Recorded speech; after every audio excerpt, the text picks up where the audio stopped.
Well, warm welcome on my behalf as well to Transatlantic Forum on GeoEconomics, and I'm extremely excited to be joined by Maroš Šefčovič, Bravo. the European Commissioner for Trade and Economic Security. Thank you for being with us this morning and helping us kick off the trade discussions at the Transatlantic Forum.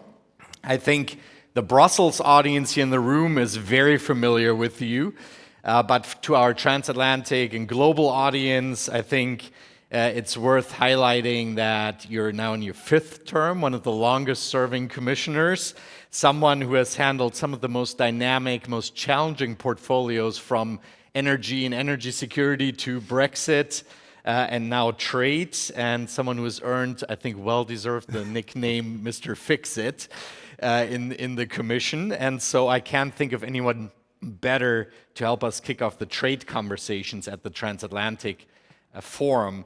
And I think a natural place to start is obviously the US-EU framework agreement, the so-called Turnberry deal. You played a pivotal role in securing that deal, and you're well aware of the criticisms it has received. And yet you've said it's the only responsible way forward. So maybe we kick off by you telling us why you still believe that, and also then where you believe that deal will hopefully lead us in the transatlantic economic relationship in terms of the politics and the big picture of the relationship. Thank you very much, Vaughn, and I also would like to thank our host. As a convinced transatlanticist, I'm always very happy to be here and discuss with the friends and partners where we can do more to make sure that our EU-US transatlantic ties are as strong as ever. And that was clearly the attitude we have adopted when we started the challenging and demanding negotiations with the new US administration on the EU-US trade deal. I have to say that I spent hundreds of hours talking to my counterparts in the US, and I would say thanks to that very strong, interactive, and I have to have very intense, but at the same time cordial discussions we have, I think that now we are at the stage that we understand each other much better.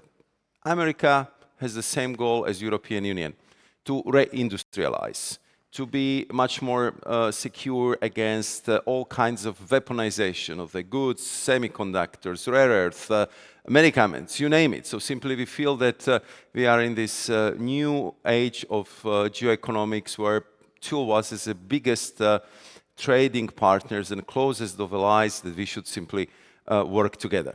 Just for the audience to imagine the magnitudes of that relationship. Every year we trade more than 1.7 trillion of euros. So if you can imagine almost 5 billion euros flying across the Atlantic, that's what is happening every single day. We are the biggest mutual investor, so it's almost 5 trillion euros of assets which we mutually invested in our economy, and at least 6 million people on the both sides of Atlantic has a direct dependence in their jobs on these trade flows, making it forward. So this was very clearly what was very much on my mind, because I think first and foremost we have to think about jobs, about the prosperity of our companies, about our alliance and relationship as a close partners, and this been, I would say, the frameworks with which we started to work. It was very clear that for the new US administration, the agenda is different than from the previous one. They believe that lots of economic challenges in the US have been caused by unfair trade policies, and the decision, not only against Euro but against everyone, was to fix this issue through the tariffs. So we found a way, and coming to your question, I believe that indeed we got the best possible deal, and I'm ready to compare the EU-US deal with any other deal which is on the table or was already approved. And I very much appreciated that we found the understanding with our partners that 15% should be all-inclusive. There is no stacking on top of it. And once we agree this deal, I'm happy to say that we are following it to the dot. So there have been 2 executive orders signed by the President Trump. We put on the table legislative proposals for lowering the tariffs on American goods, and it means that parts of the deal which is so important for our car industry is retroactively applied as of 1st of August, which means that 600 million euros for August, 600 million euros for September will be returned back to the car manufacturers. And of course, I can go into the details of the carve-outs, which are so keen for our aerospace industry, or generics for our pharmaceutical business, and many other areas, and also this forward-looking element, which I think will become very important right now, because according to our agreement, we should be shielded from the incoming very high tariffs on pharmaceuticals by this 15% all-inclusive tariff. So if I look at it from the perspective of economics, from the perspective of the new geopolitics, and from the perspective of what kind of mood it brings to transatlantic dialogue and exchange of the views, there have been all the positives on this side. So I'm very glad to say that we are in permanent, regular contact with my counterparts. Yesterday late night I had another call with the Secretary of Commerce. We had very good discussion about the next step with Jameson Greer, US trade representative in Kuala Lumpur. And as you know, our President of the Commission, Ursula von der Leyen, is in regular contact with the President of the United States to discuss, of course, day-to-day, I would say, geopolitical challenges. And this was something which was not thinkable in February, in March, but now we are there, and I see it indeed as an opening to the wider agreements and to eventually the trade agreement between EU and US, which you are missing, and which would add, I would say, additional energy, additional flow into the trade, and I'm sure create more jobs and bring even more investments. Thank you, Commissioner. To the audience here and online, you can submit questions at askac.org, askac.org, so I'll try and get to one or two towards the end. But a quick follow-up on the deal and the criticisms. It's been questions, it was supposed to bring stability. At the same time, there's been questions about the durability with the Trump administration, the president personally still pushing on, for example, digital regulations. We had the uncertainty around pharma, movies, questions about whether it is really a best deal in terms of the administration expanding the list of sectoral tariff products and questions around WTO compatibility. Whichever one of those you want to respond to, one or two, how would you respond to that? And you mentioned the forward-looking nature of this agreement. How do we really get to a deal and not have an endless set of negotiations? Yeah. I think I would answer with a question, what was the alternative? Would we be better off with a full-scale trade war with the United States of America, or with tariffs somewhere between 30 to 50%. Our projection has been quite clear, and this is what we shared with our American colleagues on all levels. If the tariffs are over 30%, our trade is more or less halted, with all the repercussions for this 6 million jobs on both sides of Atlantic. In the US, in the EU. We, over the decades, built the absolute unique system of supply chains, which are integrated, and a lot of them is based on SMEs, who just simply cannot move to US or vice versa, because they're small companies living in a special ecosystem, and therefore I'm absolutely convinced that this was only a responsible choice to make. We are getting first data for the trade from August, from September. We can compare our deals to other deals which been there, and every comparison, looking at the trade flows, if you are looking at the actual tariff is being paid, EU is compared very favorably with any other deal, and we are very happy about it. Of course, you rightly pointed out, and this is what is a permanent discussion with my US counterparts, this is very massive trade relationship, and therefore it would be permanent relationship management. So there are a lot of things, a lot of questions of our American partners, and of course we have a lot of questions on our own. But I think the best thing is to discuss it as allies, to sit at the table, to look for the solutions and resolve them. And I think that we are now in the atmosphere and the personal relations that we can have normal debate, discussions. I'm sure that not on everything we would agree. For sure we would have disputes as big trading powers must have if we are talking about 1.7 trillion of euros of trade every year. But what is important is how we approach it. And if we approach it from the perspective, okay, there is an issue, let's explain, which I think was a big part of what I was doing in US, just to simply explain some of our laws, explain that none of them is directed against US enterprises, against UN entities. And if there are some issues which persist, let's look at them, how we can resolve them. And this process, of course, is continuing. But what I hope we will achieve would be that this would not be every time huge political issue. That would be the matter of fact. There is a dispute, there is an issue, there is a discussion, and there is a resolution, or there is an adjustment on how we conduct certain policies. So that's something what I would like to achieve, to set up the process, and we are discussing with my American partners how we can achieve that. As a follow-on to that, with your experience of now these negotiations, dealing with the Trump 2 administration, your engagement, you had similar experience in Trump 1 administration dealing with some very challenging energy issues. How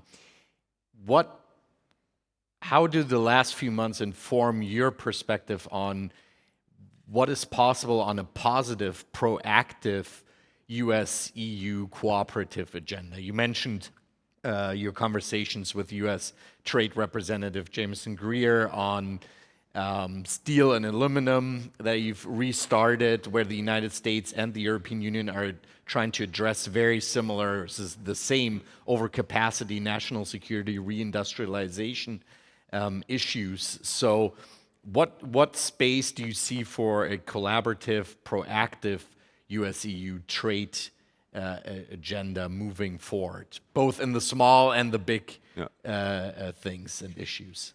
Let me just give you 2 examples. One would be the steel, and second would be semiconductors. And I think both are very much linked with economic security and the challenge which we face both, and this is global overcapacity of production of certain products, like, for example, the steel. So in the steel issue was actually also the one I discussed yesterday late night with the Secretary of Commerce, because I think we concluded very early on in our negotiations in early spring that if it comes to the steel export, we are not each other problems. We are exporting to US something like 4 million tons with 1 million of additional ton of steel derivatives. The exports from US to Europe are even smaller.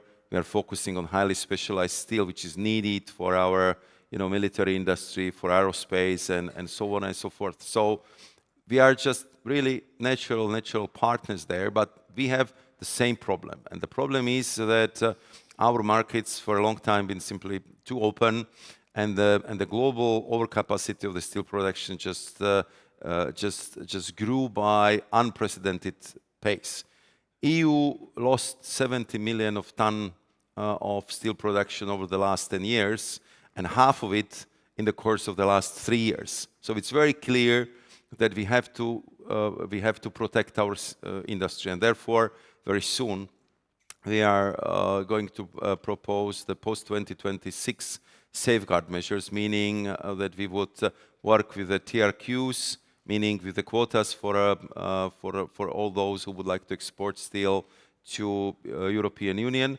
And we are discussing with our American partners kind of ring fencing model where we would, between us, trade on the TRQ with very low or zero tariffs, because our steel business is actually quite complementary, but we would have very similar measures if it comes to deal with the global overcapacity, because it's a big issue for everyone. And this is, I think, something that's very promising. I also explain to my American partners how the steel derivatives business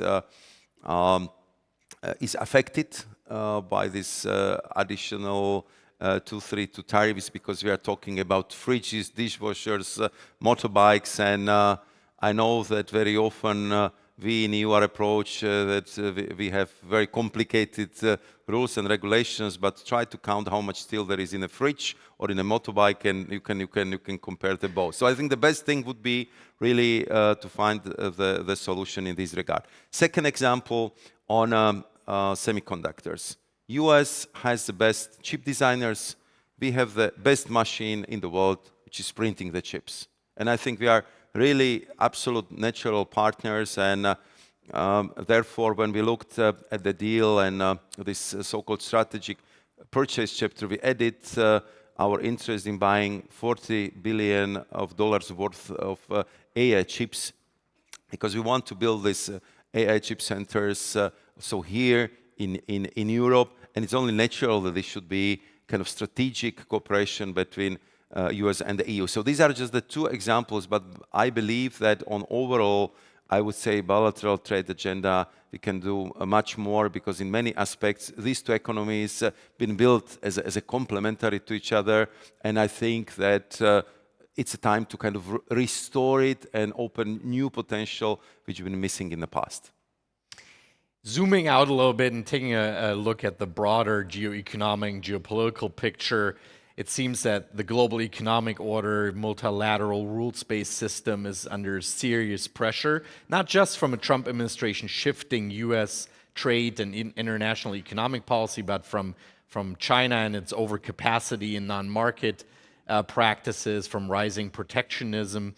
How are you and how is the European Commission thinking about whether we are at the precipice of a fundamental shift there in the global order, and how the European Union, very much as a child of that existing order of multilateral rules-based order, should respond and learn some new tricks, maybe? I think that the first and foremost is it's important to acknowledge the fact that the global trade will not go back to the pre-April the 2nd situation. Especially because in the United States, I would say this new approach has bipartisan support. So all those who are longing for the world of the past, they're losing time. So I think what is very important is to adjust, as what we are doing is that we are looking for the best possible arrangement, relationship, and the deal with the US. And I believe that there we are doing as well as we could in the short period of time, and this dramatic paradigm shift of how to approach the trading relationship. Second very important element for us is that US is our biggest trading partner, but it represents 20% of our trade relationship. So we are working very hard on the remaining 80%. So it means we are diversifying our trade relations.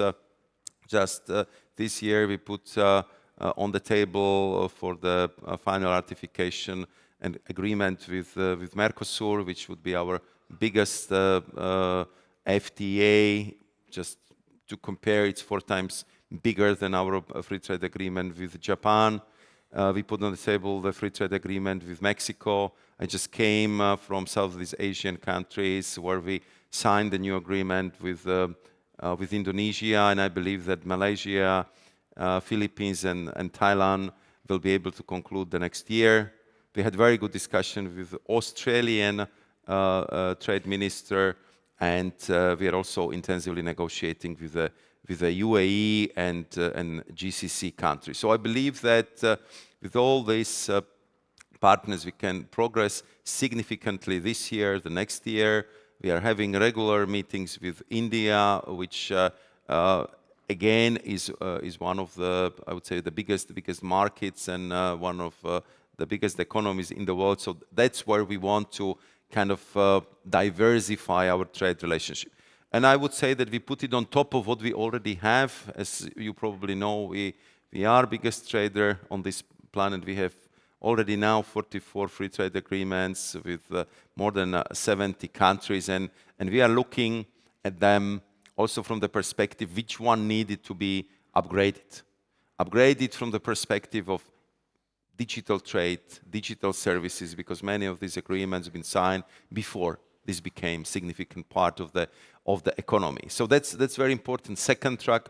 And third track is linked with multilateralism, with our commitment to the rules-based trade, and the needed deep reform of the WTO. And here I think we have a same view as Dr. Ngozi, Director General of the WTO, that we simply need to reform WTO to reflect much better the accumulated problems over the last decade. How to deal with overcapacities, how to deal with illegal subsidies, how to better capture the advantage the non-market economies are taking from the WTO, and a lot of other challenges which simply we need to face as a global community. Otherwise, this rule-based global order would be under more and more pressure. So these would be the three tracks.